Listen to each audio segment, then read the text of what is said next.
Облыста өнегелі ұстаз ішкі сырттай байқауының бірінші кезеңіне Жангелдин ауданының білім беру бөлімінің Болат Хамзин атындағы өнер мектебі коммуналдық мемлекеттік мекемесінің домбыра бөлімінің мұғалімі Кемелбаева Мейрамгүл Сериковна 1979 жылы 8 мамырда дүниеге келген.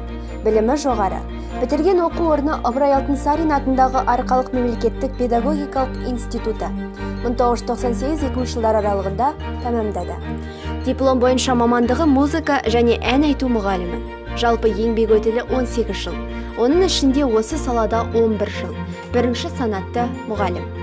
Сабақ беретін бөлімі домбыра. Мұғалімнің жұмыс жасау тақырыбы. Оқушылардың музыкалық білімін толықтыру арқылы орындау шеберлігін арттыру. Мақсаты: музыканы дұрыс тыңдап, тереңдей түсіне білуіне тәрбиелеу, эстетикалық талғамын арттыру, домбыра ойнау шеберлігін меңгеру, музыкалық мәнерлікке баулу. Міндеттері: балалардың шығармашылық ынтасын, ой-өрісін, қиялын дамыту, дәстүрлі өнеріміз арқылы қайырымдылыққа, адамгершілікке, ізгілікке тәрбиелеп, мәдениетті, жан-жақты дамыған адам етіп шығару.